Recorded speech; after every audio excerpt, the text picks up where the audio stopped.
वे भगवान मानो कहना चाहते हैं संसार के प्राणियों, तुम्हारा भूत भविष्य वर्तमान सब मेरी मुट्ठी में है, तुम्हारे हाथ में कुछ नहीं। तुम हवा में हो, तुम्हारा सब कुछ भूत भविष्य वर्तमान, तुम्हारा सुख दुख, तुम्हारी गति अगति मोक्ष सब मेरे हाथ में है, तुम्हारे हाथ में कुछ नहीं। अपनी मुट्ठी को बंद किए हुए भगवान यही उपदेश देते हैं। तो जीव कहता है प्रभु जब मेरा सब कुछ आपकी मुट्ठी में है, मेरा भाग्य आपकी मुट्ठी में है, तो ये मेरा भाग्य कब खुलेगा, ये आपकी मुट्ठी मेरे लिए कब खुलेगी। तो अपने नन्हे नन्हे पैरों को हिलाते हुए भगवान मुस्कुराते हुए कहते हैं, इन चरणों की शरण ग्रहण करोगे उसी दिन तुम्हारा भाग्य खुल गया। भगवान कहते हैं इन चरणों की शरण ग्रहण करोगे उसी दिन तुम्हारा भाग्योदय होगा, अन्यथा भाग्योदय होने वाला। पालना में लेटे लेटे रामलला सरकार अपनी इस बाल लीला से जगत को उपदेश करते हैं। जग पालक झूली रहे पड़े पड़े पालना, छटा को निहारे जरा होश को संभालना। पीत पीत झंगुली और श्वेत श्वेत पहुंचिया, हिलत बाह प्यारी लगे नीलमणि कोचिया। नजर ना लगाना कोई संभल नजर डालना, छटा को निहारी जरा होश को संभालना। जगे तो भगवान हंसने लगे, मुस्कुराने लगे।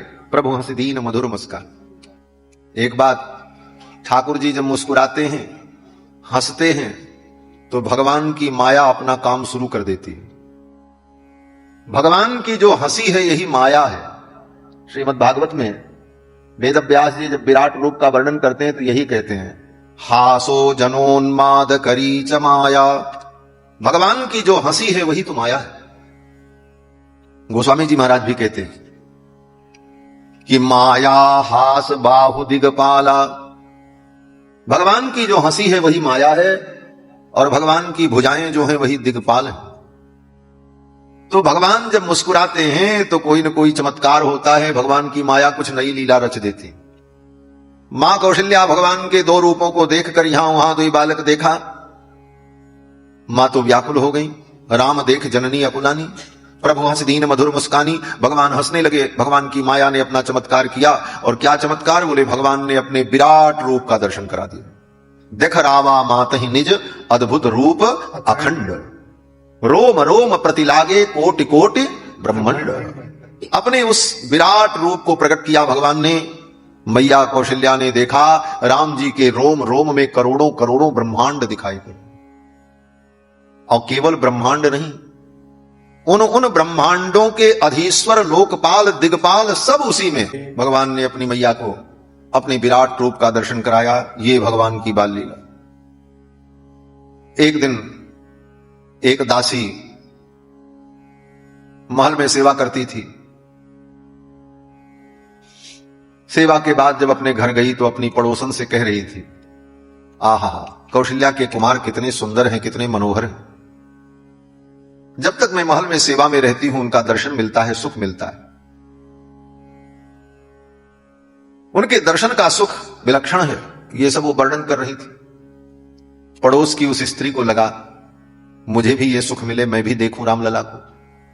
अब रामलला सरकार राजकुमार हैं, महल के अंदर किसी सामान्य व्यक्ति का प्रवेश नहीं, और वो भी अंतःपुर में। और रामलला सरकार को कोई गोद में लेकर के दुलार करे, लाड करे, ये तो सौभाग्यशाली ही कर पाएगा। कन्हैया थोड़ी है कि गली में खोर में गांव में जमुना के तट पर कहीं धूल धूसरित खेलते मिल जाएं, लेकिन ये तो रघुनाथ जी हैं, राजाधिराज के पुत्र हैं। बड़ी मर्यादाएं हैं, बड़े नियम हैं, बड़ा प्रोटोकॉल है महाराज। सब कहां पहुंच पावे? भगवान शंकर नहीं पहुंच पाते तो उनको कितनी मशक्कत करनी पड़ती। अब वो दासी बड़ी भाव विभोर हुई, कैसे मैं दर्शन करूं? साधन कुछ नहीं, लेकिन दर्शन की लालसा, और लालसा प्रबल हो जाए तो ठाकुर का दर्शन दुर्लभ नहीं है। भले साधनहीन हो तुम, कोई बात नहीं। साधनहीनता कोई बहुत बड़ी बात नहीं है, लालसाहीनता नहीं होनी चाहिए। लालसा अगर है तो साधनहीनता आड़े नहीं आएगी, ठाकुर का दर्शन होगा। वो साधनहीन थी, उसके पास न ज्ञान न वैराग्य, न कोई पद न प्रतिष्ठा, न कोई अधिकार, एक साधारण सीधा सी। लेकिन लालसा हो गई कि अब आज मैं रघुनाथ जी का दर्शन करूंगी, कैसे भी करूंगी। और चल पड़ी, और आई रात्रि में ही महल के द्वार पर खड़ी हो गई।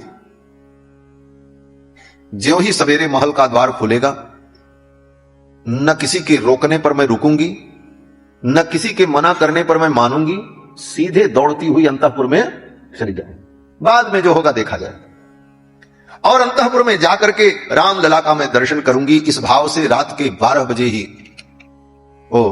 रात में ही द्वितीय प्रहर में आकर के महल के द्वार पर खड़ी हो गई। ज्यों ही सवेरा हो और जैसे ही गेट खुले, द्वार खुले, मैं प्रवेश करूं। अब वो आकर के रात में ही द्वार पर जब खड़ी हो गई तो उस भक्त की लालसा देखकर भगवान के मन में भाव आया, ऐसी भक्ता को दर्शन देना चाहिए। रामलला सो रहे थे, अचानक नींद खुल गई ठाकुर जी की।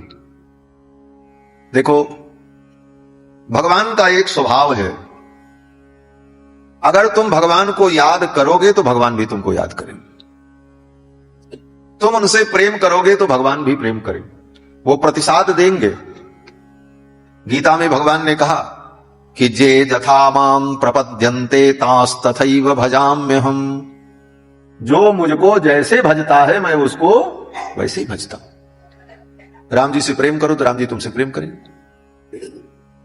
भगवान से तुम चतुराई करो तो फिर भगवान भी तुमसे चतुराई करेंगे, तुम पार नहीं पाओगे। रावण ने बड़ी चतुराई की। रावण ने क्या चतुराई की? बोले, रावण ने सोचा, वेद का विद्वान था, सब पढ़ा था, उसको पता था कि साक्षात महालक्ष्मी जो धन की अधिष्ठात्री हैं, वो अयोध्या में सीता के रूप में राम की वो पत्नी है, और राम सीता को लेकर के वन में आए हैं। तो धन की अधिष्ठात्री जो महालक्ष्मी सीता हैं, उनको मैं अपने लंका में ले आऊं तो मेरे लंका की समृद्धि और बढ़ जाएगी। लेकिन सीता को लाने के लिए राम जी को क्या देंगे, क्या भेंट करेंगे? तो रावण ने नकली सोने का मृग बनाया। नकली सोने का मृग बना करके राम जी को देने के लिए आया। रावण ने सोचा, नकली सोने का मृग दे करके असली हिरण्यवर्णाम हरणीम सुवर्ण रजतस्रजाम इनको हम ले जाएं। भगवान ने कहा, बड़े चालाक बने हो भाई, नकली सामान दे करके और असली सीता को प्राप्त करना चाहते हो। जब तुम मुझसे चतुराई करोगे तो मैं भी तुमसे चतुराई करूंगा। जब वो नकली सोने का मृग लेकर के आया तो भगवान ने भी क्या किया? बोले, सीता जी को अग्नि में प्रवेश करा दिया और छाया सीता तैयार कर दी, डुप्लीकेट सीता तैयार कर दी। बोले, ले जाओ। नकली सीता तैयार कर दी और रावण नकली सीता को ले गया। परिणाम क्या हुआ? बोले, रावण की समृद्धि बढ़े कौन कहे। लंका का विनाश कराने के बाद लौट करके आई, पूरी लंका का विनाश करा दी। तो भगवान से जो चतुराई करेगा, सीधी सीधी बात है, भगवान को आप पेड़ा भोग लगाओगे तो रसगुल्ला प्रसाद थोड़ी मिलेगा। पेड़ा भोग लगाए तो वही पेड़ा प्रसाद मिल जाएगा। जो भोग लगाओ वही प्रसाद मिलेगा। आपकी भावना जैसी होगी, जो भाव होगा, जो समर्पण होगा, वही उधर से लौट करके मिलेगा। भगवान कहते हैं, जे जथा माम प्रपद्यन्ते तास तथैव भजाम्यहम्। जो मुझको जैसे भजता है मैं उसको वैसे भजता हूं। ये भगवान का बड़ा अद्भुत स्वभाव है। इस स्वभाव को भक्तों को जान लेना चाहिए। भगवान से चतुराई मत करो, भगवान के सामने दिखावा मत करो। तुम दिखावा करोगे तो ठाकुर भी तुमसे दिखावा करेंगे। तुम दिखावटी भक्ति करोगे तो भगवान भी दिखावटी कृपा करेंगे, असली कृपा नहीं करेंगे। जान लेना। जे जथा माम प्रपद्यन्ते, ये सूत्र बड़ा गंभीर है गीता जी का, हर जगह लागू होता है। जे जथा माम प्रपद्यन्ते तांस तथैव भजाम्यहम्। रुक्मिणी जी ने भगवान को पत्र लिखा। भागवत में जो कथा है कि श्रुत्वा गुणान् भुवन सुंदर शृण्वतां ते निर्विश्य कर्ण वैरैर्हर्तोंगतापम्। ब्राह्मण देवता जब पत्र लेकर के आए, देखो भगवान का स्वभाव है कि शुरुआत तुम्हें करनी होगी। तुम प्रेम करोगे तो भगवान भी प्रेम करेंगे, लेकिन शर्त यह है कि प्रेम की शुरुआत भगवान नहीं करेंगे, तुमको करना पड़ेगा। भगवान तुम्हारी रक्षा करेंगे, लेकिन अपनी रक्षा के लिए भगवान से रक्षा की याचना तुमको करनी पड़ेगी, बिना कहे नहीं करे। संसार तंत्र वाहित्वात रक्षापेक्षाम अपेक्षते। भगवान कहते हैं तुम आगे बढ़ो, फिर तुम्हें सब कुछ करने को तैयार हूं। जैसा तुम मेरे साथ व्यवहार करोगे मैं वैसे ही तुम्हारे साथ व्यवहार करूंगा, तुमसे पीछे नहीं रहूंगा, लेकिन शुरुआत तुमको करनी। इसीलिए भगवान कहते जो तू आवे एक पग तो मैं आऊं पग 60। पहले तुमको आना पड़ेगा। एक ही पग आओ, लेकिन पहले तुम चलो, फिर तो हम तैयार हैं, हम चल करके तुम्हारे पास आ जाएंगे। जो तू आवे एक पग तो मैं आऊं पग 60, और यदि तू कर रो काठ सो तो मैं लोहे की लाट। अगर तू कर रहा काठ है तो मैं लोहे की लाट हूं, मैं पिघलने वाला नहीं। पहले चलना तुमको पड़ेगा। जीव शुरुआत करे फिर तो भगवान चलने को तैयार है। रुक्मिणी जी को भगवान चाहते हैं, लेकिन किसी को कहा नहीं। जब रुक्मिणी जी का पत्र भगवान के पास आ गया शुरुआत उधर से हुई। रुक्मिणी जी का निवेदन आया, तब भगवान ने क्या कहा? बोले ब्राह्मण देवता का हाथ पकड़ करके अपने हाथों में लेकर के भगवान ने कहा, हे विप्र, तथा हमअपि तच्चित्तो, जिस तरह रुक्मिणी का चित्र मुझ में लगा है उसी तरह मेरा भी चित्र रुक्मिणी में लगा है। बोले अभी तक आपने क्यों नहीं बताया? आपका मन जब उनमें लगा था तो आपकी तरफ से तो कोई संकेत अभी तक नहीं मिला। ये तो रुक्मिणी जब कहीं तब आप कह रहे हैं, इसका मतलब क्या है? बोले इसका मतलब यही है, शुरुआत भक्त की तरफ से हो, फिर तो भगवान उसको स्वीकार करने को तैयार है। भगवान ने कहा तथाहमपि तच्चित्तो, जैसे रुक्मिणी का चित्त मुझ में लगा उसी तरह मेरा भी चित्त रुक्मिणी में लगा है। निद्राम च न लभे निशि, रात में मुझको भी नींद नहीं आती, मैं भी तारे गिनता रहता हूं। ऐसे कहा भगवान ने, भागवत पढ़ लेना। तथाहमपि तच्चित्तो निद्राम च न लभे निशि, रात में मुझको नींद नहीं आती, मैं तो तारे गिनता रहता। बोले वाह रे वाह बाबू साहब, इतना प्रेम आपका था, अभी तक आपने अपना ये प्रेम छिपाया क्यों? पहले क्यों नहीं बताया? बोले रुक्मिणी ने कहा नहीं, यही भगवान का स्वभाव है। आप ठाकुर जी से प्रेम करने के लिए आगे बढ़ो, फिर तो भगवान सब कुछ करने को तैयार। जो तू आवे एक पग तो मैं आऊं पग 60, यदि तू कर लो काठ सो तो मैं लोहे की लाट। वो दासी स्वयं चल करके महल के द्वार पर आकर के खड़ी हो गई। तब भगवान ने कहा अब मुझको भी चलना पड़ेगा। भगवान बालक हैं, अपने से चल नहीं सकते, लेकिन भगवान ने कहा जब वो दासी इतनी दूर चल करके मेरे द्वार पर आकर के खड़ी हुई है तो द्वार तक तो मैं चल करके जाऊंगा ही जाऊंगा। कैसे जाएंगे? बोले भगवान के हजारों पैर हैं और हजारों हाथ हैं, हजारों सिर हैं, ये वेद कहता है। सहस्र शीर्षा पुरुष सहस्राक्ष सहस्रपात। इसका अर्थ क्या है? इसका अर्थ यही है कि दुनिया में जितने लोग हैं और जितने लोगों के हाथ पैर सिर शरीर हैं वो सब किसका है? बोले सब भगवान का है। भगवान किसी के माध्यम से कुछ भी कर सकते हैं। ये विराट रूप है, सहस्र शीर्षा पुरुष सहस्राक्ष सहस्रपात। तो भगवान किसी को भी अपना हाथ पैर बना लें, भगवान के लिए क्या संभव। रात्रि में भगवान रामलला सरकार की नींद खुल गई 2 बजे। जोर जोर से रोना शुरू किया। मां कौशल्या जग गई, केकई जग गई, सुमित्रा जी जग गई। बहुत चुप कराया, लाड किया, लेकिन रोना बंद नहीं। दशरथ जी की भी नींद खुल गई। दशरथ जी ने कहा महारानी राघव को क्या हो गया, क्यों रो रहा है? बोले पता नहीं क्यों अचानक रोने लगा, रोना बंद ही नहीं हो रहा। बहुत देर तक माताओं ने जब चुप कराया और रोना बंद नहीं हुआ तो दशरथ जी ने कहा लाओ मैं गोद में लेकर के चुप कराता हूं, लाड करता हूं। राम जी यही चाहते थे कि पिताजी हमको गोद में ले लें। क्यों? बोले माताएं जब रामलला को गोद में लेती हैं तो रामलला सरकार माताओं के वश में रहते हैं, और जब पिताजी गोद में ले लें रामलला सरकार को तब पिताजी राम जी के वश में हो जाते हैं। राम जी जो चाहे वो कर लेते। कितने प्रेमी है दशरथ जी महाराज। फिर राम जी चाहते हैं, राम जी सोचते अब तो हम जो चाहेंगे सो कर लेंगे, पिताजी हैं। और ज्यों ही पिताजी ने गोद में लिया, भगवान श्री राम ने रोते हुए हाथ उठा के इशारा किया। बच्चों के इशारे को माता पिता भाव से समझते। बच्चा पा पा पा करता है तो मां कहती अच्छा पापा पापा कहना चाहते हो, अंदाज लगा लिया। उसी प्रकार महाराज दशरथ को इशारा करते हुए राम जी ने ऐसे किया। दशरथ जी ने कहा अच्छा इधर लेकर के चलें, चलो बेटा। गोद में लेकर के आंगन की ओर बढ़े।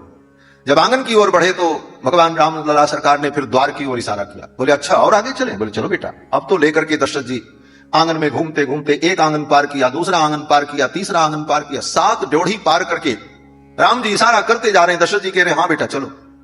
सारे सिपाही सैनिक जग गए, महल के कर्मचारी सब जग गए, आगे पीछे चलने लगे। क्या बात है? रामलला सरकार को लेकर के दशरथ जी महाराज जब महल के द्वार पर पहुंचे, द्वार बंद था। प्रहरी लोग ऊपर खड़े होकर के पहरा दे रहे थे। उन लोगों ने देखा महाराज अर्धरात्रि में और यहां पर दौड़ करके नीचे आए। बोले महाराज क्या आज्ञा है? रामलला सरकार बार बार मुख्य द्वार की ओर इशारा कर रहे थे। दशरथ जी ने कहा द्वार खोला जाए। सेवकों ने कहा महाराज महल का मुख्य द्वार वो भी अर्धरात्रि में खोलना सुरक्षा की दृष्टि से उचित नहीं। दशरथ जी ने कहा चिंता मत करो, खोलो, मेरे रामलला की इच्छा है। अब आज्ञा हुई तो फिर तो खोल नहीं था। महल का द्वार जब सेवकों ने खोला तो क्या देखा? बोले वो दासी महल के द्वार पर खड़ी होकर के रो रही थी, भगवान की प्रतीक्षा कर रही थी दर्शन। उस दासी को दर्शन देने के लिए अंतःपुर से चलकर पिता की गोद में बैठकर ठाकुर जी द्वार तक आ गए। गोस्वामी जी तुलसीदास जी महाराज इस भाव का वर्णन करते हैं। अवधेश के द्वार सकारे गई, सुत गोद के भूपति लय निकसे। अब लोक हों शोक विमोचन को, ठगी सी रही जे न ठगे धिग से। गोस्वामी जी कहते हैं धिक्कार है उस व्यक्ति को जो भगवान के इस रूप को देख करके ठगा नहीं गया। दुनिया में ठग जाना यह अज्ञान माना जाता है। कोई हमको ठग ले तो लोग हंसी उड़ाएंगे, बोले तो ठगा गया, कितना मूर्ख है, ठगा गया। लेकिन भगवान के मनोहर रूप को देखकर, उनकी लीला को देखकर अगर तुम ठग गए तो तुम धन्य हो गए। ठाकुर ने अगर तुमको ठग लिया तो तुम धन्य हो गए। एक बड़ी सुंदर घटना मुझे याद आती। हमारे पूज्य स्वामी जी महाराज, श्री अयोध्यानाथ मंदिर के पूज्य स्वामी जी महाराज, एक कोई विद्यार्थी साथ में था, बाजार में कोई सामान लेने गया। लगभग 20 वर्ष पहले की बात है, इसे अयोध्या की घटना। 20 वर्ष पहले वो बाजार गया सामान लेने के लिए। तो जो सामान लेकर के आया वो चीज 2 रुपए की थी, लेकिन उसको दुकानदार ने 10 रुपए में लेके आया। बोला इतने में लाए। तो जो 2 एक विद्यार्थी और बैठे थे उन्होंने कहा अरे तुम तो ठगे गए, 2 रुपए की चीज 10 रुपए में लेकर के आए, दुकानदार ने तुमको ठग लिया। अब वो बेचारा बड़ा दुखी हुआ, हम तो ठगे गए, उसको पश्चाताप होने लगा। स्वामी जी महाराज बैठे थे, स्वामी जी ने कहा क्यों नाराज दुखी होते, इसमें कौन सी बड़ी बात है? अरे तुमको साधुता का प्रमाण पत्र मिल गया, जो साधु होगा, जो सीधा साधा सरल होगा, उसको तो कोई भी ठग लेगा, इसमें कौन बड़ी बात है? तुम्हारी सज्जनता और सरलता का यही प्रमाण पत्र है कि तुमको एक दुकानदार ने भी ठग लिया। ये कोई दोस्त थोड़ी है, तो साधु की शोभा है। तो ठाकुर जी के स्वरूप को देखकर जो ठग जाए फिर तो महाराज वो धन्य है। गोस्वामी जी कहते हैं अवलोक हो सोच विमोचन को, ठगी सी रही जे न ठगे धिक से। क्या ठग लिया ठाकुर जी ने? बोले ठाकुर जी ने उसके चित्त को, उसके मन को, उसकी दृष्टि को चुरा लिया। राम जी की यही विशेषता है। महर्षि वाल्मीकि कहते हैं चंद्रकांताननम रामम अतीव प्रिय दर्शनम रूपौदार्य गुणैः पुंसाम दृष्टि चित्तापहारिण। अपने भक्तों के चित्त और दृष्टि को ले लेने वाले, अपहरण कर लेने वाले, यही तो ठगा जाना है। हम किसी के पास जाएं अपनी खुशी के लिए और अपना दिल लुटा करके चले आए, अपना चित्त लुटा करके चले आए, यही तो राम जी का काम। भक्तों ने कहा ठाकुर जी की छवि ही ऐसी है। चित चोरन चित चोरन छवि रघुवीर। वो सखी, वो दासी भगवान को देखकर मुग्ध हो गई। महाराज दशरथ बड़े प्रसन्न हुए। उस दासी को देखकर रघुनाथ जी जो रो रहे थे वो किलकारी मार करके हंसने लगे। दशरथ जी बड़े प्रसन्न हुए। दशरथ जी ने कहा देवी तुम्हें देख करके मेरा लाला प्रसन्न हो गया, इसका रोना बंद हो। तुमने मेरे बालक को प्रसन्न कर दिया है, मांगो क्या चाहिए? राजा दशरथ तो बड़े उदार है। दशरथ जी ने कहा मांगो क्या चाहिए? दासी बड़ी बुद्धिमान थी। दासी ने सोचा क्या मांगू? सोना दे देंगे, चांदी दे देंगे, जवाहरात दे देंगे, जमीन घर मकान दे देंगे, लेकिन जिनके लिए मैं चल करके आई इनको कैसे मांगू? इनका दर्शन मुझे कैसे मिले? तो उस दासी ने कहा महाराज मैं जो मांगूंगी आप दोगे। महाराज ने कहा मांगो, तुमने मेरे बालक को प्रसन्न किया है, तुम्हें देखकर मेरा बालक मुस्कुराने लगा, मांगो इसकी क्या कीमत होगी, जो मांगोगी मैं दूंगी। उस दासी ने कहा महाराज एक काम करो, आपके महल में इतनी दासियां हैं, मेरी भी नियुक्ति वहीं पर कर दो, हम भी वहीं सेवा करते हैं। नित्य आपके लाला का दर्शन करते रहेंगे और आपके लाला को हंसाते रहेंगे। मां कौशल्या अपने हाथ का कंगन उतार करके देने लगे। दासी ने कहा ना ये सब हम नहीं लेंगे। गले को हार कौशल्या रानी दी नहीं, गले का हार उतार दी, बोले ले लो। दशरथ जी ने कहा मांगो जो मांगना है, लेकिन उस दासी ने यही कहा मुझे महल की टहल दे दीजिए, बस आपके महल में मुझे कोई टहल मिल जाए, कोई कैंकर्य मिल जाए, कोई सेवा मिल जाए। यही वैष्णव भक्ति है, यही भजन है। भजन क्या है कभी विचार किया? लोग कहते महाराज हम 4 घंटे भजन करते हैं। क्या करते हैं 4 घंटे भजन में? बोले महाराज 4 घंटे हम माला लेकर के भजन करते हैं। बोले ये माला लेकर के 4 घंटे जो माला फेरना है इसका नाम भजन नहीं है, जान लो। भजन इसका नाम नहीं, इसका नाम है सुमिरन। सुमिरन और भजन में अंतर है। भजन क्या है? बोले भजन माने सेवा। भज इत्तेष धातुर्वै सेवायाम परिकीर्तितः। भजन माने सेवा। हम भगवान के मंदिर में झाड़ू लगावें, भगवान के लिए रसोई बनाएं, भगवान का बर्तन मलें, भगवान के लिए फूलों की माला बनाएं, भगवान के लिए तुलसी फूल लेकर के आए, भगवान के वस्त्रों को धुलें, भगवान की आरती उतारें। ये सब कार्य जो है ये है भजन, इसका नाम भजन।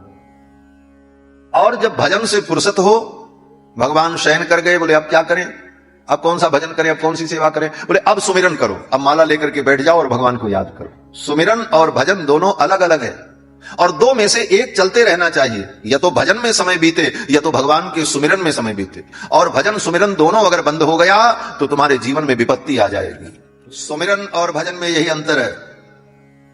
माला लेकर के हम जो जप करते हैं ये भगवान का सुमिरन है, स्मरण है, इसी को स्मरण कहते हैं। इसीलिए माला को सुमिरनी कहा जाता है, जो सुमिरन कराती है, इसीलिए इसका नाम सुमिरनी। तो माला जप जो है ये तो भगवान का सुमिरन है, और भगवान की जो सेवा है, कैंकर्य है, उसका नाम भजन है। भज इत्येष धातुर्वै सेवायाम परिकीर्तिता। तो भजन, भगवान की सेवा करें और सेवा से जब फुर्सत मिल जाए तब बैठ करके भगवान का सुमिरन करें। दो में से एक होते ही रहना चाहिए। कहा हनुमंत विपति प्रभु सोई, जब तब सुमिरन भजन न हो। सुमिरन और भजन दोनों बंद हो जाए तो समझ लो विपत्ति आने वाली। तो भगवान की सेवा जो है यही भजन है, कैंकर्य। इसी को हमारे आचार्यों ने मोक्ष माना है। कैंकर्य लक्षण विलक्षण मोक्ष भाव रामानुजो विजयते यति राजराज। भगवान की सेवा में सुख मिलने लग जाए, भगवान की सेवा करके हमें सुख मिले, बोले ये भी पूर्ण कैंकर्य नहीं माना गया। हमारी सेवा से भगवान को सुख मिले और भगवान के सुख को देख करके हमारा हृदय सुखी हो जाए, ये सर्वोत्तम कैंकर्य कहा। इतना सूक्ष्म भाव है आचार्य। भगवान की सेवा करने से हमको सुख मिलेगा नहीं, हमारी सेवा से भगवान को सुख हो और उनके सुख को देख करके हम सुखी हो जाएं, तत्सुख सुखित्व, भगवान के सुख में हमें सुख दिखने लग जाए, यह कैंकर्य ही मोक्ष है। वैष्णवों ने, भगवत भक्तों ने इसी को मुक्ति माना है। इससे बड़ी मुक्ति और कुछ नहीं। वो मरने के बाद जो मुक्ति मिलेगी वो तो रावण को भी मिली थी, आपको भी मिलेगी तो कौन बड़ी बात है? वो मुक्ति तो उन राक्षसों को भी मिल जाती। तो फिर वैष्णव बन करके इतना बड़ा तिलक लगा करके और माला पहन करके भजन करके क्या सुख मिला? खाली मुक्ति? मुक्ति तो उन दुष्टों को भी मिल जाती है। जो भगवान का भजन नहीं करते, भगवान का सुमिरन भी नहीं करते, उनको भी भगवान मुक्ति दे देते। निर्वाण दायक क्रोध जाकर, जिसके क्रोध से निर्वाण हो जाता, मोक्ष हो जाता। बोले तो भक्ति का सुख क्या है? बोले भगवान के सुख को देखकर हमारा अंतःकरण सुखी हो जाए। मोक्ष कोई बड़ी बात नहीं है, वो भी भारत जैसे देश में। हाँ, भारत जैसे देश में मोक्ष कोई बहुत बड़ा पुरुषार्थ नहीं है। लोग कहते मोक्ष के लिए साधना करो। क्या मोक्ष के लिए साधना करें? जिस देश में भगवान ने 7 जगह मोक्ष का भंडारा खोल दिया है, अयोध्या, मथुरा, माया, काशी, कांची, अवंतिका, चाहे जो आओ सबको मोक्ष मिलेगा, उस देश में मोक्ष क्या? मोक्ष का मतलब 7 जगह मोक्षदायिनी पूरी भगवान ने बना दी। आओ यहां पड़े रहो, मर गए तो मुक्त हो जाओगे, कुछ करने नहीं है, खाली मरना है बस। और मरना तो वैसे भी है, कहीं भी रहोगे तो मरोगे ही, ऐसा तो है नहीं कि मर हो। तो ऐसे जगह पे आके मर जाओ तो तुमको मुक्ति मिल जाएगी। 7 मोक्षदायिनी पुरियां बना दी मुक्ति के लिए। अब बताओ मोक्ष कहां कठिन है? इसके बाद पुराणों में कहा कि अगर तुम्हारे गले में तुलसी की माला है और प्राण निकल गया तो तुलसी के संबंध से तुमको मोक्ष प्राप्त हो जाएगा।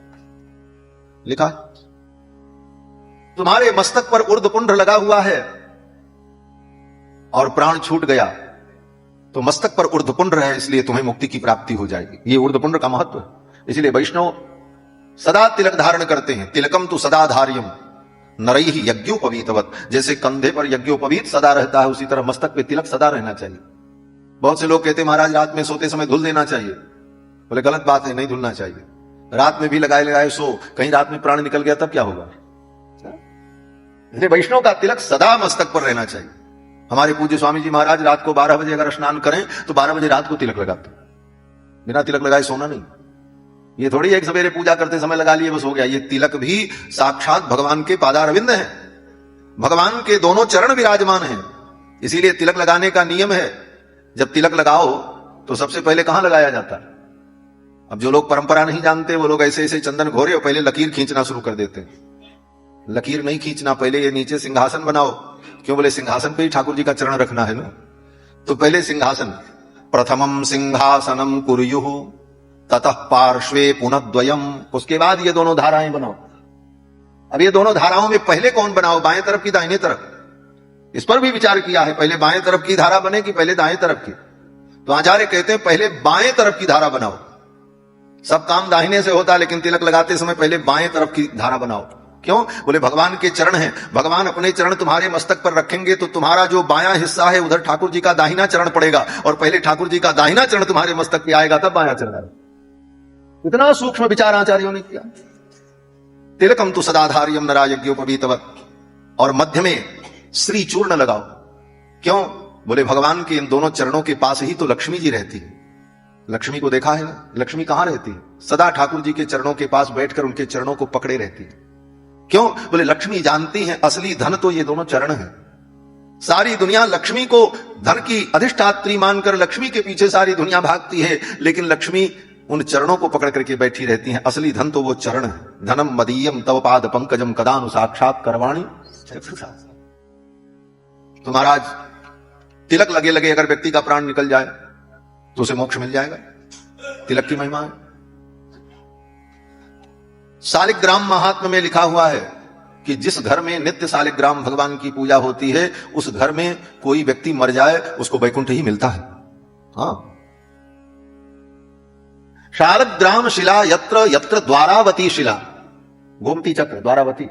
शालग्राम शिला यत्र यत्र द्वारावती शिला, उभयोः संगमम यत्र, उभयः संगमो यत्र मुक्तिस्तत्र न संशय। जहां दोनों शिलाओं का पूजन हो वहां मुक्ति प्राप्त होती है, इसमें कोई संदेह नहीं।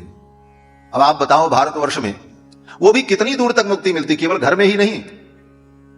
अगर हम कहें तो शायद आपको लगे कि अतिशयोक्ति होगी। शालग्राम महात्म्य में लिखा हुआ है कि जहां शालग्राम भगवान की पूजा होती है उसके आसपास 1 योजन तक अगर कोई प्राणी मर जाए तो उसको मुक्ति मिलती। अब बताओ भारतवर्ष में कौन ऐसा गांव है जिस गांव में शालिग्राम भगवान की पूजा न होती हो? कहां मुक्ति कठिन है। और तो और भागवत में, रामायण में सर्वत्र वर्णन है कि सगर के 60,000 पुत्र कपिल मुनि के शाप से भस्म हो गए। ब्राह्मण के शाप से शापित होकर के भस्म हो गए, उनको उत्तम गति नहीं मिली। और उनके मर जाने के बाद उनके पुत्र असमंजस, जो उनके भाई थे, असमंजस के पुत्र अंशुमान, अंशुमान के पुत्र दिलीप, और दिलीप के पुत्र जब भगीरथ हुए तो उन्होंने तपस्या करके गंगा को धरती पर उतारा, और उन मरे हुए सगर के पुत्रों का शरीर बचा नहीं था, केवल राख बची थी। वो भी लाखों वर्ष पहले मर चुके थे, केवल राख पड़ी थी।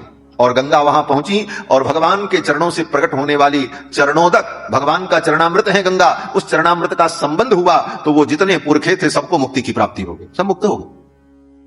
गंगा का अवतरण इसीलिए हुआ। तो भगवान के चरणामृत की इतनी महिमा की, जो चरणामृत से मरे हुए व्यक्ति के शरीर की राख भी अगर जुड़ जाए तो उसको मुक्ति मिल जाती है।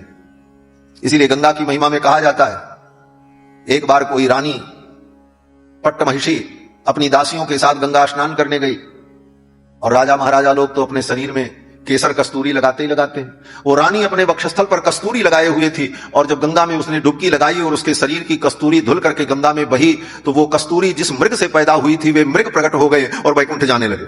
उन मृगों को भी मुक्ति की प्राप्ति हुई। वो गंगा की महिमा, भगवान के चरणामृत की वो महिमा। और आज घर घर में, लोगों के घर में गंगा जल रहता, मरते समय लोग मुंह में 2 बूंद गंगा जल डाल देते हैं, तो मुक्ति तो मिलेगी ही मिलेगी। और जो भगवान का रोज चरणामृत पीता है, अकाल मृत्युहरणम सर्वव्याध विनाशनम विष्णोः पादोदकम पीत्वा पुनर्जन्म न विद्यते, मुक्ति मिलती है। मरते समय मुख से राम नाम निकल जाए तो मुक्ति मिल जाती है, कृष्ण नाम, गोविंद नाम निकल जाए मुक्ति मिल जाती है। और इसमें से कुछ भी ना हो सके तो कोई भगवान का भक्त जो परम भक्त हो, उससे तुम्हारा अगर संबंध है तो उस संबंध के कारण तुम्हें मुक्ति की प्राप्ति हो जाएगी, तुम्हारे अंदर कोई साधन नहीं। इसीलिए हमारे यहां आचार्य जन कहते हैं कि यागो न भागो नहीं मंत्र तंत्रो, न विज्ञान दानो न भक्ति प्रपत्ति। न हमारे अंदर यज्ञ की क्षमता है, न दान की क्षमता है, न भक्ति है, न प्रपत्ति है, लेकिन मुक्ति में हमको संदेह नहीं है। क्यों? बोले बलम में महत भाष्यकार अनुबंध, भाष्यकार रामानुज स्वामी से हमारा संबंध है, इसलिए हमको मुक्ति मिलेगी। रामानुज स्वामी के संबंध से हमको मुक्ति मिलेगी, ये हमारा विश्वास है। इसीलिए हम अपने परमाचार्य रामानुज स्वामी का नित्य स्मरण करते हैं, श्रीमते रामानुजाय। तो महापुरुषों के संबंध से भी मुक्ति होती है।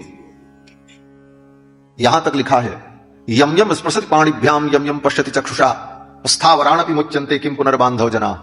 भगवान के भक्त जिसको छू दें, भगवान के परम भक्त जिसको अपना मान लें, भगवान के परम भक्त जिसको अपनत्व की दृष्टि से देख लें, उसको भी मुक्ति की प्राप्ति हो जाती। अब आप बताओ, भारतवर्ष में मुक्ति कहां दुर्लभ है? कहीं दुर्लभ है? इतने साधन मुक्ति के। इसलिए मुक्ति कोई बहुत बड़ा इशू नहीं है। मुक्ति तो मिलेगी, और कुछ ना करो तब भी मुक्ति मिलेगी। कुछ ना करो तब भी मुक्ति मिलेगी। कैसे मिलेगी? बड़ा सुंदर तर्क। आपने उस प्रकार से कभी सोचा नहीं होगा, लेकिन आज सोचो। कैसे सोचो? हमारे पूज्य स्वामी जी कहा करते थे कि भगवान सर्वज्ञ हैं, है ना स्वामी जी? भगवान सर्वज्ञ हैं, सब कुछ जानते हैं। तो सब कुछ जानते हैं, इसका मतलब क्या हुआ? वो भूत भी जानते हैं, भविष्य भी जानते हैं और वर्तमान भी जानते हैं। सर्वज्ञ का मतलब यही होता है, जो भूत भविष्य वर्तमान सब जाने वो सर्वज्ञ। तो भगवान अगर सर्वज्ञ हैं तो भगवान सब कुछ जानते हैं। जब भगवान सब कुछ जानते हैं तो भगवान ये भी जानते हैं कि इस प्राणी की मुक्ति कब होगी, इस प्राणी की मुक्ति कब होगी, इसकी मुक्ति कब होगी। भगवान को पहले से पता है, क्योंकि वो सर्वज्ञ है। और जब भगवान को पहले से पता है कि इस प्राणी की मुक्ति कब होगी, इसका मतलब है कि तब होगी, उसके पहले नहीं होगी। और जो चीज पहले से तय है और भगवान को पता है, उसके लिए फिर प्रयास करने की क्या जरूरत है? समय आएगा, हो जाएगी, वो भी हो जाएगा। अगर गलत हो तो बताओ महाराज। भगवान सर्वज्ञ हैं, सब कुछ जानते हैं, तो भगवान ये भी जानते हैं कि अमुक व्यक्ति की मुक्ति कब होगी, कई जन्म बाद होगी। तो भगवान को अगर पता है, इसका मतलब उतने जन्म बाद ही होगी, उसके पहले तो होनी नहीं। तो जब उतने जन्म बाद होना है मुक्ति और तय है, भगवान को पता है, तो फिर इसमें परेशानी की क्या बात है? निश्चिंत रहो, जब समय आएगा हो जाएगा। इसलिए मुक्ति कोई बहुत बड़ा विषय नहीं है। विषय क्या है? बोले भगवान के कैंकर्य से हमें सुख प्राप्त हो, भगवान का कैंकर्य मिले और उस कैंकर्य से, सेवा से हमारे मन में सुख हो, यही मुक्ति है। इस मुक्ति का अनुभव करना चाहिए इस मानव जीवन में। इसलिए उस दासी ने कहा, हमको तो कैंकर्य मिल जाए, महल टहल मन मानी। और महाराज ने उस दासी को महल के अंदर सेवा दे दी। भगवान की बाल लीलाएं बड़ी विचित्र हैं। बाल चरित हरि बहुविधि कीना अति आनंद दासन कर दी। एक बाल चरित्र और, भगवान एक दिन चंद्रमा को देख करके मचल गए। मैया से कहा, मैया ये चंद्रमा मुझे दिला दो। आप कहोगे ये लीला तो कृष्ण भगवान ने की। सूरदास जी वर्णन करते हैं, मैया मैं तो चंद्र खिलौना ली हूं। लेकिन ये लीला अयोध्या में भी हुई। और श्री रघुनाथ जी एक दिन चंद्रमा को देख करके मचल गए और मैया कौशल्या से कहा, मैया मुझे ये चंद्रमा दिला दो। कबहु की ससीमागत, कबहु ससीमागत आर करे, कबहु प्रतिबिंब निहारी डरे, कबहु ससीमागत। गोस्वामी तुलसीदास जी महाराज वर्णन करते हैं कि कबहू की ससीमागत आर करे। अभिराम जी चंद्रमा के लिए आर करते, जिद करते, मैया मुझे चंद्रमा दिला दो। कबहू की शशि मांगत आर करे, कबहू प्रतिबिंब निहारी डरे। कभी अपना ही प्रतिबिंब देख करके भगवान डरने लग जाते। कबहू करताल बजाई के नाचत। कभी कभी मन की मौज हो ठाकुर की तो रघुनाथ जी अपने हाथ से अपनी ही ताली बजा करके अपने चरणों को पटक पटक करके नाचते, ठुमुक ठुमुक करके। कबहू करताल बजाई के नाचत देख सबे मन मोद भर। माताओं के मन में परम आनंद होता। माताएं कहती रामलला और नाचो। फिर तो माताएं भी जब ताली बजाती तो रघुनाथ जी और नाचते। अपने हाथ से अपनी ताली बजाकर अपने पैरों को जब पटकते तो मैया ने जो पैजन पहना रखा वो पैजन जब बजती तो राम जी को और अच्छा लगता, फिर और पैर पटक पटक करके नाचते। इसी भाव का वर्णन किया गोस्वामी जी ने, ठुमुक चलत रामचंद्र बाजत पैजनिया। ठुमुक चलत रामचंद्र, ठुमुक चलत रामचंद्र बाजत पैजनिया। ठुमक चलत रामचंद्र बाजत पैजनिया। इंस्ट्रूमेंट के आवाज इतने ज्यादा हैं कि पद के एक भी शब्द स्पष्ट नहीं, विचार करने की। पदों में जो शब्द है उन्हीं शब्दों से भाव की भावना हो, इसलिए शब्दों का स्पष्ट श्रवण भी महत्वपूर्ण है। श्री सीतारामचंद्र भगवान की जय। कबहू करताल बजाई के नाचत, मातु सबय मन मोद भरे। सभी माताएं परमानंदित होती। गोस्वामी जी महाराज कहते हैं, तुलसी अस बालक सो नहीं नेह, कहा फल जोग समाधि किए। ऐसे बालक से अगर नेह नहीं हुआ तो समाधि और जोग करने का कोई फल नहीं है। करते रहो, नाक दबाते रहो, कान दबाते रहो, जाके जंगल में धूल रमाते रहो। न बचे को पंडित वेद पढ़े, न बचे को ऊंची चिनाए अटा, न बचे को जंगल बास किए, न बचे को लंबी बढ़ाए जटा। कितनी बड़ी जटा बढ़ा लो, जंगल में जाकर के बास करो, धूल रमाओ, लेकिन अगर ठाकुर जी से प्रेम नहीं है तो ये सब साधन व्यर्थ है। तुलसी अस बालक सो नहीं नेह, कहा फल जोग समाधि किए। इसलिए ठाकुर जी के चरणों में प्रेम हो, भगवान की बाल लीलाओं को सुन करके भगवान के उस बाल रूप में हमारी दृढ़ भक्ति हो, क्योंकि भगवान शंकर भी भगवान के बाल रूप की ही उपासना कर। ऐसी भगवान की अनेक बाल लीलाएं। एक दिन दशरथ जी महाराज भोजन करने बैठे, राम जी कहीं खेल रहे थे। मैया कौशल्या से कहा, जाओ रामलला को लेकर के आओ, भोजन का समय हो गया। भोजन करने चले दशरथ जी तो उनको राम जी की याद आई। भोजन करत बोल जब राजा, नहीं आवत तजी बाल। ये चौपाई वैष्णव भक्ति के बहुत बड़े गंभीर सिद्धांत का संकेत करती है। क्या सिद्धांत? बोले, अगर आप भगवान के भक्त हो, वैष्णव हो, तो कुछ भी खाने चलोगे तो पहले भगवान की याद आएगी। ठाकुर जी को भोग लगाया कि नहीं लगाया, और बिना भोग लगाए अगर आप मुंह में डाल रहे हो और ठाकुर की याद नहीं आई, इसका मतलब अभी आपकी भक्ति का पाखंड चल रहा है, अभी आपकी भक्ति सही दिशा में नहीं चल रही।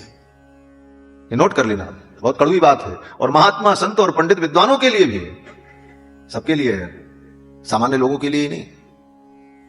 कोई भी अच्छी वस्तु खाए तो सबसे पहले अपने प्रिय की याद आती है। एक मां कोई अच्छी वस्तु खाने चलती है तो पहले उसको अपने बेटे की याद आती है, अपने बेटे को खिला ले। एक बाप अपने बेटे से प्रेम करता है, कोई वस्तु खाने को मिलती है, कोई स्वादिष्ट वस्तु तो छिपा करके रख लेता, बच्चे को पहले खिलाएंगे।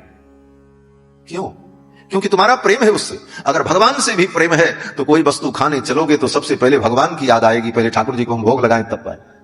और भोग नहीं लगाया तो फिर इसका मतलब है अभी आपकी भक्ति दृढ़ नहीं हुई। बोले, महाराज सब चीज का भोग हम कैसे भगवान को लगाएं? बोले, सब चीज खाते क्यों हो? वही चीज खाओ जो भगवान को भोग लगे। इसीलिए वैष्णव भक्ति में पहले सिखाया जाता है, होटल की चीज, अपवित्र वस्तु, प्याज लहसुन, कोई भी चीजें ऐसी जो अपवित्र हैं, शास्त्र में जिनका निषेध है, जो भगवान को भोग नहीं लग सकता, वो वस्तु वैष्णव को खाना ही नहीं चाहिए। हम वही खाएंगे जो हमारे ठाकुर खाएंगे, और पहले ठाकुर जी खाएंगे तब हम खाएंगे। ये भक्ति है। एक बड़ी सुंदर कथा है पद्म पुराण में, चक्रिक भील की कथा है। चक्रिक नाम का एक भील था, उसका नाम था चक्रिक। दिन भर जीवों की हिंसा करता था, भील जाति का था ये, और उनका मांस वंश खाता था, अपना यही सब करता था। एक दिन किसी संत का संग मिल गया और संत के संग से उसकी बुद्धि शुद्ध हो गई, पाप पुण्य की परिभाषा को समझ लिया, और संत से बोला, महाराज आपके उपदेश से हमारी बुद्धि शुद्ध हुई, अब आप ये बताओ कि भगवान की भक्ति मैं कैसे करूं, भगवान कैसे मिलेंगे? महात्मा ने कहा, तुम एक काम केवल करो, बस जो कुछ खाओ पहले अपने भगवान को भोग लगाओ तब खाओ। अब वो भील था, उसको कहां शास्त्र की सारी विधि समझा पाते महात्मा ने कहा, उसने कहा, महाराज क्या भोग लगावें? महात्मा ने कहा, एक नियम पालन करना, जो वस्तु मीठी हो वो भगवान को भोग लगाना, और वही तुम खाना। अब ज्यादा ज्ञान उसको बताते तो कहां समझ में आता, ये खाना, ये नहीं खाना, ये विधि, ये निषेध। वो तो सीधा साधा आदमी था। तो महात्मा ने सोचा कि यही उपाय बता दें, जो मीठी वस्तु हो वो खाना। और मीठी में फल इत्यादि मीठा होता, मांस कोई मीठा थोड़ी होता, मछली कोई मीठी थोड़ी होती, दारू कोई मीठी थोड़ी होती, उसमें स्वाद होता। उसने ऐसी परिभाषा महात्मा ने बता दी कि उसमें सारा निषेध भी लागू हो गया और भक्ति भी हो जाएगी, और ज्यादा उसके लिए सिर का भार नहीं हुआ। अब सीधा साधा आदमी समझ गया, बोले ठीक। अब वो जंगल में फल फूल की कोई कमी नहीं, अब वो फल फूल लावे और भगवान को अपने भोग लगावे। भगवान कहां से मिले? बोले, महात्मा जी कथा सुना रहे थे, उनके व्यासपीठ पर किसी ने ला करके लड्डू गोपाल जी की मूर्ति चढ़ाई थी। व्यासपीठ पर लोग ला करके चढ़ा देते हैं, लड्डू गोपाल की मूर्ति, गौ माता का विग्रह, कोई कुछ। कई मूर्तियां चढ़ी थी, एक मूर्ति निकाल करके दे दिया, बोले ले जाओ, इन्हीं की सेवा करो, ये भगवान है। भाव से सेवा करनी चाहिए, भगवान तो भाव में है। बड़े विधि विधान से मूर्ति की प्रतिष्ठा हो, लेकिन पूजा न हो, पैंट पहन करके और जूता पहन करके भी लोग जाकर के मूर्ति को छुए, तो उस मूर्ति में भगवान थोड़ी रहेंगे। और भाव से आप एक चित्रपट रख करके उसकी पूजा करो तो वहां भगवान विराजमान हो, भाव होना चाहिए।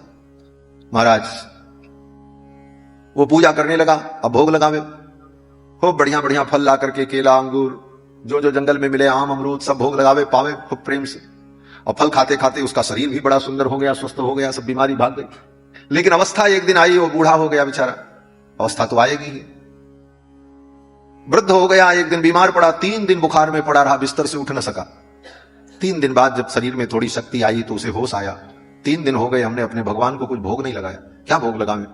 उसे अपनी चिंता नहीं, उसे चिंता थी भगवान को क्या भोग लगावे। 3 दिन हो गया, ठाकुर जी को कुछ भोग नहीं लगा। बेचारा निकला, बोले चले कुछ ढूंढ के ले आवे जंगल में। वर्षा ऋतु थी, चारों तरफ पानी बरस रहा था, कहीं जाने लायक नहीं था, कोई फल मिलने की स्थिति नहीं थी। देखा बगल में एक जामुन का पेड़ था, जामुन के पेड़ में जामुन लगी हुई थी, दूर दिखाई पड़ी 2-3 जामुन पकी हुई। अब कैसे तोड़े, चढ़ने की स्थिति भी नहीं थी पेड़ पे। एक पत्थर लेकर के मारा, जामुन का गुच्छा टूटा और जामुन नीचे गिरी। उसमें एक जामुन जो थी वो बढ़िया पकी हुई, कच्ची जामुन तो खट्टी होती है। उसने सोचा गुरुजी ने कहा था मीठा वस्तु भोग लगाना, ये खट्टी जामुन तो भगवान को भोग लगेगी नहीं। अब इसमें मीठी कौन है, इसका परीक्षण कैसे करें। अब एक जामुन वो भी देखने में तो लग रही थी कि हाँ ये मीठी होगी, लेकिन उसको गुरुजी की वाणी पर ध्यान आया, रे गुरुजी ने कहा था मीठा ही भोग लगाना। अब एक जामुन का मीठापन कैसे वो जान सके, तो उसने सोचा लाओ इस डंडी को थोड़ा तोड़ें और इसका जो रस है उसको थोड़ा जीभ पर गिरा करके इसका स्वाद लेके देख लें, अगर मीठा हो तो यही भोग लगा देंगे। और ज्यों ही उसने उस जामुन को मुख के पास ले जाकर रस गिराने की कोशिश की, वो जामुन इतनी बड़ी, वो भी चिकनी जामुन, बड़ी चिकनी होती, हाथ से सटक गई, चली गई मुंह में और गले में अटक गई। और ज्यों ही गले में अटकी, उस चक्रिक भील ने देखा भगवान को बिना भोग लगाए गले के नीचे कैसे जाए, बाएं हाथ से गले को ऐसे दबा लिया महाराज। तावत सव्वेन हस्तेन गलरंध्रम बबंधसः, बाएं हाथ से उसने अपने गले को दबाया, जामुन को नीचे नहीं जाने दिया। अब निकालने की कोशिश करने लगा, न बाहर आवे न भीतर जाए, अटक गई गले में। सांस अवरुद्ध होने लगी, उसने देखा ये बिना भोग लगाए जामुन अगर गले के नीचे चली गई तो मेरी तो भक्ति नष्ट हो जाए। और मुंह के रास्ते से वो निकल नहीं रही है जिस रास्ते से गई। तब उसने क्या किया, बोले बाएं हाथ से गले को पकड़ा और दाहिने हाथ से अपनी कटार उठाई और अपने हाथ से ही गला को यहीं से काट करके जामुन बाहर निकाला। यह कथा काल्पनिक नहीं है, पद्म पुराण में वेद व्यास जी ने इसका वर्णन किया है।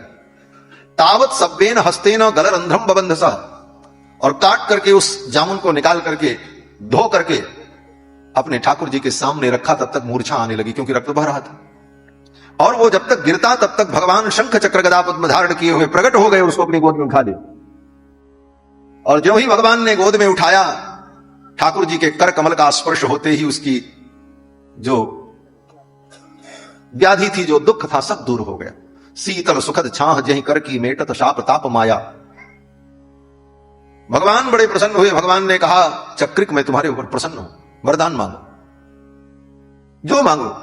तुमने ऐसी मेरी सेवा की, यतो निज गलम छित्वा मम संतोषणम कृतम, अपने गले को काट करके तुमने मुझे संतुष्ट किया है। मांगो क्या चाहिए। ब्रह्मत्वम वा शिवत्वम वा विष्णुत्वम वा विदीयते, कहो तो आज मैं तुमको ब्रह्मा बना दूं, ब्रह्मा को आवश्यक रिटायरमेंट दे दिया जाए, ब्रह्मा जी को पद से हटा दें। कहो तो शंकर जी का पद तुम्हें दे दें, और इतने में भी संतोष न हो तो तुमको मैं अपना विष्णु का पद दे दूं, सारे जगत का तुम पालन करो, तुम विष्णु बन जाओ। विष्णुत्वम वापि दीयते। उस भक्त ने कहा, प्रभु मुझे तो आपके चरणों का कैंकर्य चाहिए। चरणों में गिर पड़ा। भगवान को भोग लगाए बिना पाले, इसका मतलब अभी भक्ति आपकी दृढ़ नहीं है। और वही भोग लगावे भगवान को जो भगवान को भोग लग सके। बोले महाराज हम चाउमीन भगवान को भोग लगावे, बोले नहीं। बर्गर, बोले नहीं, ये सब चीज थोड़ी भोग लगता है। आजकल लोग भक्ति का नाटक बहुत करते हैं, और शहरों में तो ये स्थिति है महाराज कि एक लड्डू गोपाल को टोकरी में ले लिया और माताएं लेकर के घूम रही गली गली। ये दिखावटी भक्ति है। किसी को बुरा लगे तो लगे, हम बोल देते हैं, सारा देश जानता है कि हम क्या कहते हैं। डोलची में लेके भगवान को डोल रहे हैं, होटल में बैठे अब चाय पी रहे हैं और वही टेबल पर लाल जी को पधरा दिया, ठाकुर जी को भी चाय और बर्गर खिला रहे हैं। भक्ति नहीं है, ये ढोंग है, पाखंड है। ठाकुर जी को घर में रखो, चांदी सोने के सिंहासन में बैठा करके उनका श्रृंगार करके उनकी आरती उतारो, घर में पवित्रता से बनाओ, भगवान को भोग लगाओ। आप बाजार जाओ तो बाजार भगवान को लेके जाने की जरूरत नहीं है, भगवान तो घर में ही रहे। जब घर से निकलो तो ठाकुर जी को भीतर बोल दो कि सरकार हम बाजार जा रहे हैं, भीतर से दरवाजा आप बंद कर लेना, जैसे घर के बच्चों को कह के जाया जाता। एक सेठ जी थे ऐसे आगरा में, वो 252 वैष्णवन की वार्ता में एक कथा है बल्लभ कुल की। एक सेठ जी थे, वो अपने ठाकुर जी की सेवा करते थे, और जब जाने लगे दुकान पे अपनी गद्दी पर तो पहले गेट बंद करते थे और कहते थे भगवान से कि लाला भीतर से बंद कर लेना, तो भीतर से ठाकुर जी बंद कर ले, बाहर से वो ताला लगाते थे। ये रहस्य तब पता चला कि एक दिन वो आए, ताला खोले, और ताला खोलने के बाद कह रहे हैं लाला द्वार खोलो। तो थोड़ी देर बाद भीतर से जब द्वार खुला तो एक व्यक्ति देख रहा था, बोले जब उनके घर में तो कोई रहता ही नहीं, ये बाहर से बंद करके जाते हैं, तो भीतर से गेट खोलने आया कौन? तब पता चला, पूछा जाकर के, तब उन्होंने सेठ जी ने कहा हमारे ठाकुर जी घर में रहते हैं, ऐसा थोड़ी है कि हमारा घर खाली रहता, भगवान है। ये भक्ति है। और लड्डू गोपाल जी को लेकर के, भगवान को लेकर के गली गली घुमाओ, होटल पे, भीड़ में, सब जगह उनको बैठाओ और दुनिया की चीज अपने खाओ और उनको खिलाओ, बोले ये भक्ति नहीं। शास्त्र सम्मत भक्ति ही कल्याण करती है, और शास्त्र विरुद्ध भक्ति जो होती है वो उत्पात को उत्पन्न करती है। उत्पातायोपकल्प्यते, उससे उत्पात उत्पन्न होगा। श्रुति स्मृति शास्त्र सम्मत भक्ति ही कल्याणकारिणी होती है। तो भगवान को भोग लगा करके पाए तो माया से बच जाए। तुम ही निवेदित भोजन करही, प्रभु प्रसाद पटभूषण भरही। और उद्धव जी तो भागवत में कहते हैं कि उच्छिष्ट भोजिनो दासा तव मायाम जय मही। उद्धव जी कहते हैं हे प्रभु, जो आपको भोग लगा करके प्रसाद पाता है वो आपकी माया को पार कर जाए। माया को ऐसे आप नहीं जीत सकते। माया को जीतने का यही उपाय है कि भगवान को भोग लगा करके पाओ। जो कुछ वस्तु तुम्हें उपयोग करनी है, कपड़ा, वस्त्र, आभूषण, लेकर के आओ और पहले भगवान को अर्पण करो, फिर उसे स्वीकार करो। तुम ही निवेदित भोजन करही, प्रभु प्रसाद पटभूषण धरही। ये माया से विजय प्राप्त करने का सरल उपाय है। उद्धव जी जैसे ज्ञानी कह रहे हैं उच्छिष्ट भोजनो दासाह तब मायाम जय मही। जो आपका उच्छिष्ट ग्रहण करते हैं वो आपकी माया को जीत लेते हैं। बोले बात तो उद्धव जी ने कही लेकिन समझ में नहीं आई। बोले इसको समझाने के लिए हमारे स्वामी जी जो उदाहरण देते थे वही उदाहरण मैं आपको बता रहा हूं। इसको ऐसे समझो, एक कोई बेटा था, उसके पिताजी ने दूसरा विवाह कर लिया, सौतेली मां आ गई। अब वो सौतेली मां ही भोजन बनाती थी, और सौतेली मां उस बेटे को पसंद नहीं करती थी। वो चाहती थी कि बाप से इसका प्रेम न बढ़े, बाप से प्रेम बढ़ जाएगा तो मेरा नुकसान हो सकता है। और बेटा भीतर से डरता रहता था, सौतेली मां है, किसी दिन भोजन में जहर दे देगी तो क्या होगा, मर जाएंगे। वो बनाती वही थी, उसी का दिया हुआ खाना था। तो बेटा बड़ा बुद्धिमान था, बेटे ने जुक्ति लगाई। बोले क्या? बोले अगर ऐसा डर है कि सौतेली मां जहर दे देगी तो जो कुछ सौतेली मां बना करके दे उसको पहले अपने बाबूजी को खिलाओ, पिताजी को खिलाओ, तब अपने खाओ। अपने पिताजी को पहले खिलाओ तब अपने खाओ। और ये आदत अगर डाल लेगा वो बालक तो सौतेली मां सावधान हो जाए। कुछ भी अगर मैंने इसको दिया तो पहले तो हमारे खसम को खिलाएगा, फिर वो मां कभी भी उसके साथ धोखा नहीं कर पाएगी। उसी प्रकार हमारी असली मां तो महालक्ष्मी है, और ये माया, बोले माया तो सौतेली मां है, और सौतेली मां तो दुख देती देती। ये माया सौतेली मां है और इसके बिना काम भी नहीं चलेगा। यही भोजन देने वाली माया से ही सब कुछ प्राप्त होता। तो क्या करें? बोले माया से जो पदार्थ प्राप्त हो, इस माया के संसार में, इस माया के जीवन में माया से प्राप्त जो कुछ है इसी का तो उपभोग करना है। लेकिन एक काम करो, बोले इसे पहले अपने ठाकुर जी को समर्पित कर दो, तो माया सावधान हो जाएगी, इसमें कुछ नहीं मिलाएगी, और इस माया का सेवन करते करते तुम माया मुक्त हो जाओ। दशरथ जी महाराज भोजन करने बैठे तो राम जी की याद आई। बोले राम जी को खिलाए बिना कैसे खाएं? बुलाया, नहीं आए राम जी। क्यों? बोले अपने सखाओं को छोड़ करके नहीं आ रहे। क्यों नहीं आ रहे हैं? बोले अब दूसरी बात, दूसरे ढंग से समझो इस बात को, भक्ति का सिद्धांत।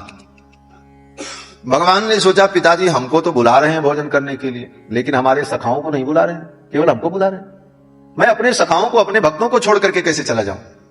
भगवान से प्रेम करो, लेकिन भगवान के भक्तों से अगर प्रेम नहीं करोगे तो ठाकुर तुम्हारे पास नहीं आएंगे। भगवान के भक्तों से भी प्रेम हो, भगवान को भोग लगाओ और भगवान के भक्तों को भी प्रसाद पवाओ, उनसे भी प्रेम करो। भगवत शेषत्व के साथ साथ भागवत शेषत्व, भगवत भागवताचार्य कैंकर्य परायण होना, यही तो भक्ति है। भगवान की सेवा के साथ साथ भागवतों की सेवा। भगवान को तो दशरथ जी ने बुलाया, लेकिन सखाओं को नहीं बुलाया। तो भगवान ने कहा हमको अकेले बुला रहे हैं, सखाओं को नहीं बुला रहे, इसलिए भगवान नहीं आए। जब नहीं आए और भगवान ने यहां पर मित्र धर्म का भी उपदेश किया।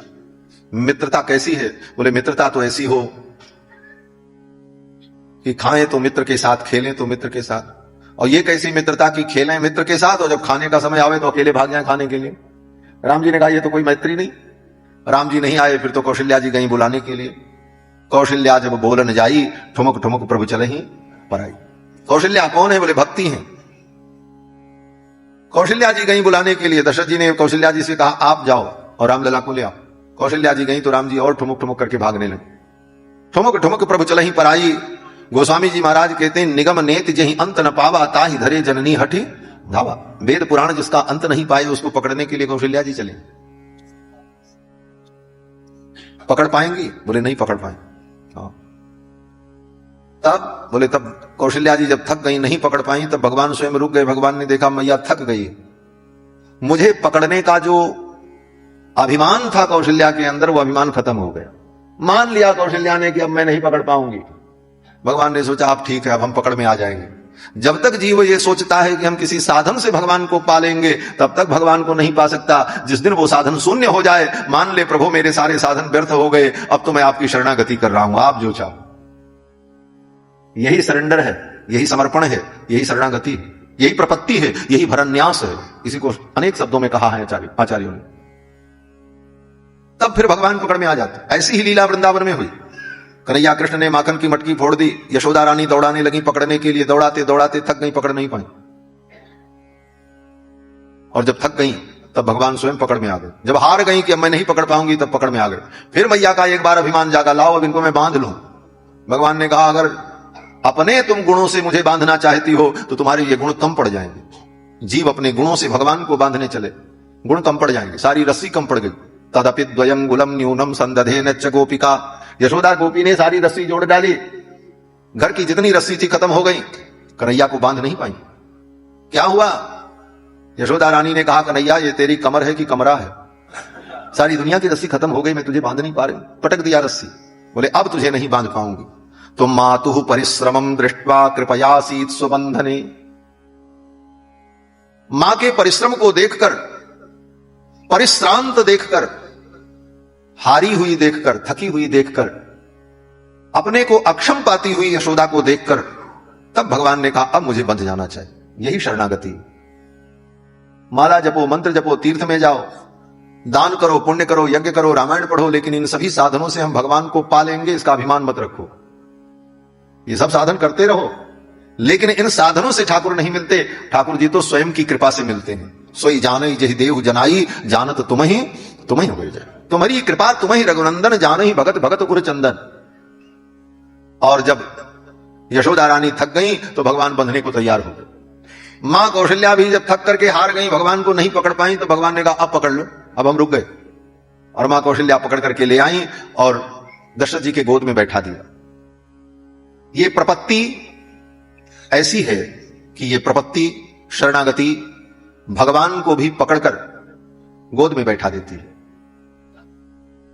महारानी कौशल्या ने रामलला को लाकर दशरथ जी के गोद में बैठा दिया। भोजन करने लगे। भोजन करत चपल चित इत उत अवसर पाई, भाज चले किलकत मुख दधिओदन लपटाए। और जब मां कौशल्या लेकर के आई, उस समय भगवान के शरीर में धूल लगी हुई थी। धूसर धूरी भरे तनु आए, भूपति बिहस गोद बैठाए। राम जी को धूल लगी थी। ऐसी ही कथा श्रीमद् भागवत में भी है। नंद बाबा जब भोजन करने बैठे तो नंद बाबा ने यशोदा जी से कहा कि जाओ कृष्ण को लेकर के आओ, भोजन करने का समय हो गया। भोक्षमाणो ब्रजाधिपः। ब्रजराज जब भोजन करने बैठे तो यशोदा जी से कहा जाओ कन्हैया को ले आओ।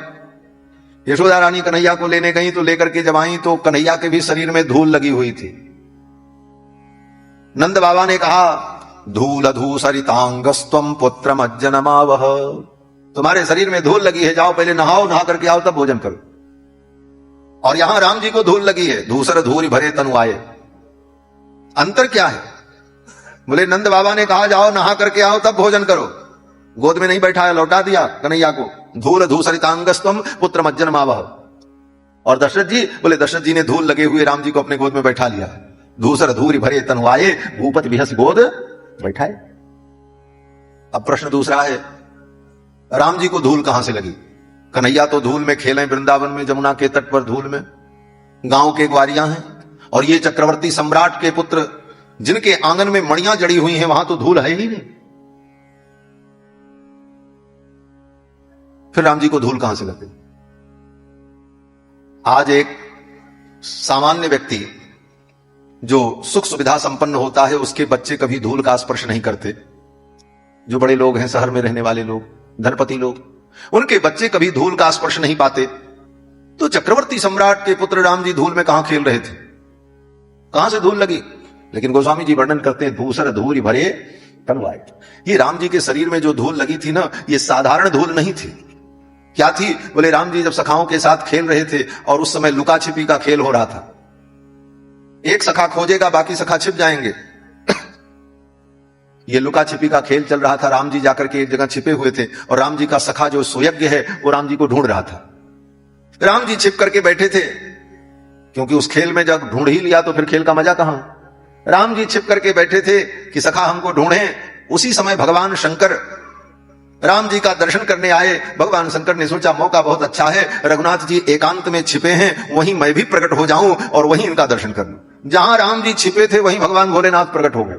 जब प्रकट हुए तो भगवान भोलेनाथ के हृदय में वात्सल्य प्रकट हुआ और रामलला सरकार को उठा करके अपने गोद में अपने गले से लगा लिया। और जो ही भगवान शंकर ने रामलला सरकार को अपने गोद में लेकर हृदय से लगाया तो भगवान शंकर के शरीर में जो भस्म लगी थी, धूल लगी थी, वो सब राम जी को लग गई। महाराज वो धूल थी, धूसर धूरी भरे तनुआए भूपति बिहस गोद बैठाए। बोले महाराज शंकर जी ने विचार नहीं किया? शंकर जी तो चिता की भस्म लगावे कोई बात नहीं, चिता भस्मो लेपह। भगवान शंकर के शरीर में तो चिता की भस्म होती। चिता का धुआं लग जाए तो कपड़े के सहित स्नान करना पड़ता। चिता धूम्रे मैथुने क्षौर कर्मणि तावत भवति चांडालो जावत स्नानमाचरे। बाल बनाने के बाद, मुंडन कराने के बाद कपड़े के सहित स्नान करना चाहिए, और जब तक वो नहाए ना तब तक वो चांडाल है। शमशान का धुआं लग जाए, चिता का धुआं लग जाए तो कपड़े के सहित स्नान करना चाहिए, तब वो शुद्ध होता है। आजकल लोग शहर में दाढ़ी बना लेते हैं, फिर मुंह पोंछ करके सज करके घूम रहे हैं। अगर तुमने छौर किया है तो सचैल कपड़े के सहित स्नान करो, तब शुद्धि होगी। तो चिता की भस्म लगा करके भगवान शंकर डोले, उनको तो कोई बात नहीं, वो तो अवघड़दानी है, शमशानवासी ही है। और वो भस्म राम जी को लगे, ये कैसे ठीक रहेगा? मर्यादा बिगड़ेगी। तो भगवान शंकर जब भी अयोध्या में राम जी का दर्शन करने आते थे तो उनका नियम होता था। क्या नियम? बोले शंकर जी पहले आकर के सरजू में स्नान करते, और सरजू में स्नान करने के बाद चिता की सारी भस्म धुल जाए। अब योगी हैं, योगी को बिना भस्म के रहना भी नहीं चाहिए। तो भोले बाबा क्या करते? बोले पहले सरजू में स्नान करके अपने शरीर की सारी चिता की भस्म को धो देते, उसके बाद सरजू जी के तट की जो रज है, सरजू जी की शुद्ध रज, अयोध्या की रज लेकर के वही शरीर में पोत लेते। ये स्वरूप भगवान शिव। इसीलिए भगवान शिव को परम भागवत कहा वेद व्यास जी। शिवम महाभागवतम नमामि, शिव जी महाभागवत। वैष्णवानाम यथा शंभु, वैष्णवों में भगवान शिव। कैसे वैष्णव है? बोले हमारे आपके हाथ में माला तो कभी कभी रहती है, और भगवान शंकर के हाथ में बोले सदा माला रहती है। हस्ते च माला हृदय राम तत्वम, हृदय में राम तत्व रहता है। हस्ते च माला हृदय राम तत्वम, और जिह्वाग्र भागे बर राम मंत्रम, और भगवान शंकर की जिह्वा पर राम जी का मंत्र रहता है। यन्मस्तके राघव पाद तीर्थम, और भगवान शंकर के मस्तक पर रघुनाथ जी का पाद तीर्थ, राम जी के चरणों का जल, गंगा सदा विद्यमान रहती है। शिवम महाभागवतम नमामि, ऐसे शिव जी महाभागवत। समय समय पर आकर के शिव जी भगवान की लीला का दर्शन करते। भगवान की बाल लीला बड़ी विस्तृत है। आज तो बस इतना ही, कल आगे भगवान के विवाह के प्रसंग की ओर हम लोग आगे बढ़ेंगे। आज इतना ही कह करके वाणी को विराम। 2 बार भगवान नाम संकीर्तन कर लें, फिर रामायण जी की आरती। श्री सीता रामचंद्र भगवान की जय। जय सीताराम। हरे राम राम